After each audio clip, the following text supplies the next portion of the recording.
इसी बीच केंद्रीय कैबिनेट की बैठक में अहम फैसलों की जानकारी दे रहे हैं केंद्रीय मंत्री अश्विनी वैष्णव। जो प्रयासरत माननीय प्रधानमंत्री जी रहते हैं, उसी विजन का ये प्रोजेक्ट भी एक हिस्सा है। बहुत इम्पोर्टेंट प्रोजेक्ट है और हाईली मॉडर्न तरीके से बनाया जाएगा। 6 लेन एक्सेस कंट्रोल्ड, कंप्लीट, जहाँ जहाँ जरूरत है वहाँ पे सर्विस लेन्स, प्रॉपर एक आधुनिक तरीके से इस प्रोजेक्ट को बनाया जाएगा। ये इसका दूसरा नक्शा है। ये प्रोजेक्ट करीब 111 किलोमीटर का है और 2.5 साल लगेंगे कंस्ट्रक्शन के लिए। इस प्रोजेक्ट कॉस्ट में इसकी ऑपरेशन एंड मेंटेनेंस कॉस्ट भी ली गई है। आप देख ही रहे हैं कि एसेट्स बन रही हैं लगातार, देश में इंफ्रास्ट्रक्चर की एसेट्स बन रही है, तो मेंटेनेंस के लिए भी प्रधानमंत्री जी ने कहा कि ध्यान देना चाहिए हमें। साथ ही प्रोजेक्ट को जब कंसीव करें, प्रोजेक्ट को जब बनाएं, तब से ही उसमें मेंटेनेंस का काम साथ में लेना चाहिए।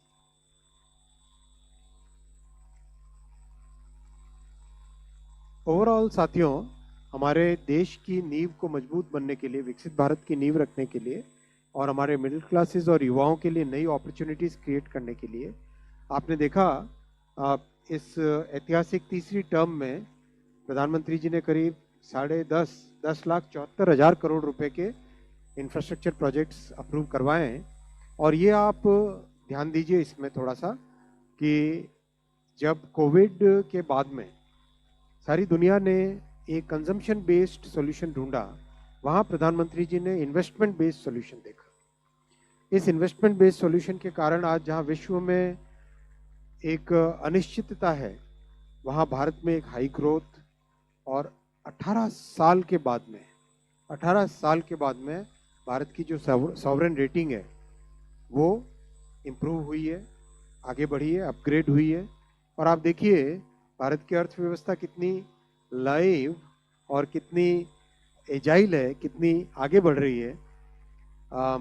ये इसका सबूत है। और इसके पीछे इंफ्रास्ट्रक्चर, इन्वेस्टमेंट, रिफॉर्म्स, हर सेक्टर का ध्यान देना, किसानों के लिए हित में काम करना, सेफ्टी नेट बनाना, एक कॉम्प्रिहेंसिव इकोनॉमिक पॉलिसी प्रधानमंत्री जी ने रखी, जिसके कारण आज भारत दुनिया में एक ब्राइट स्पॉट की तरह उभर रहा है।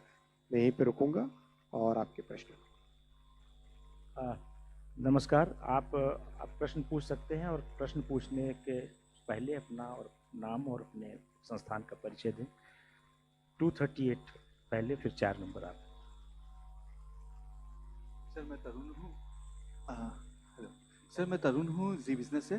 सर जो अभी कोटा का अभी हाल का जो एयरपोर्ट था सर, उसी को क्यों नहीं अपग्रेड कर दिया गया, मतलब ग्रीन फील्ड पे, क्योंकि वो बनाना, क्योंकि काफ़ी लंबे समय से सर उसकी डिमांड थी सर, इसलिए। एरिया चाहिए, काफ़ी स्ट्रॉन्ग एरिया चाहिए और लंबा रनवे चाहिए। उसके कारण से एक अलग से ग्रीन फील्ड की जरूरत, फिर कोटा और बूंदी दोनों का इसमें लाभ मिलेगा, ये भी एक बेनिफिट। दुनिया में अगर आप देखोगे, करीब करीब हर शहर में, आप यूएस के पूरा अगर देखें, यूरोप में भी देखें, जापान में भी देखें, करीब करीब हर बड़े शहर में, जो शहर ग्रोइंग सिटीज़ हैं, उसमें ग्रीनफील्ड एयरपोर्ट थोड़ा शहर से दूर वैसा बनाने का, जिससे कि आप कैपेसिटी बढ़ा सको। और सबसे बड़ी बात है longer runway. Long runway 3.2 kilometres का जो इसमें रखा है वो बहुत इंपॉर्टेंट है, बड़े प्लेन भी उसमें आ सकते हैं। सेकेंड रो में 4। This is Sanjeev Chopra from PTI. This Kota airport, the new greenfield airport, how far is it from the city, and whether the existing airport, which is very small, as you said, only small aircraft can enter there. So will this exist in the near future, or finally, or will this be discarded in the times to come? No, generally all cities that we are constructing new airports, the existing airport will continue to serve, because that's right in the middle of the city, so it will continue to serve, and the new airport will add the extra capacity. Okay, kitna distance from the existing airport? 23 kilometers. First row में लक्ष्मण जी, आपने बाद में। Sir मैं Lakshman, CNBC आवाज़ से। मेरा सवाल ये है कि अभी तक आपने जैसा कि एग्जांपल दिया कि सरकार ने करीब 88 नए एयरपोर्ट ऑपरेशनल किए हैं 2014 से लेकर के अब तक। तो इन सारे एयरपोर्ट का कोई असेसमेंट किया गया है क्या कि कितनी कैपेसिटी है और कितनी कैपेसिटी यूटिलाइजेशन वहाँ पे हो रही है? जो फ्लाइट ऑपरेशनल हैं वो कितने प्रॉफिटेबल हैं? 80% यूटिलाइजेशन है, विच इज़ वेरी गुड। 80% होती ही नया बनाना चाहिए।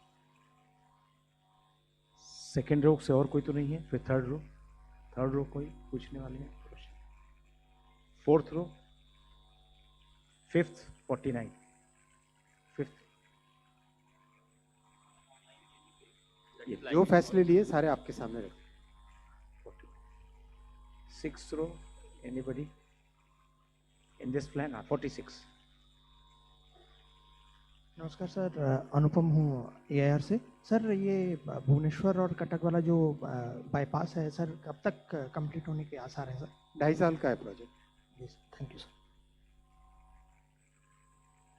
Okay, anybody else on this plan? Then central Anita ji, हाँ पूछिए। एयरपोर्ट से रिलेटेड क्वेश्चन नहीं है, लेकिन एयरपोर्ट पे क्योंकि एयरक्राफ्ट लैंड करती है तो एयरक्राफ्ट से रिलेटेड है। क्योंकि अभी हम देख रहे हैं कि हमारे एयरपोर्ट्स की संख्या तो बढ़ रही है, लेकिन एविएशन सेक्टर में कंपटीशन जो एविएशन सेक्टर्स के बीच में उनके जो ब्रांड्स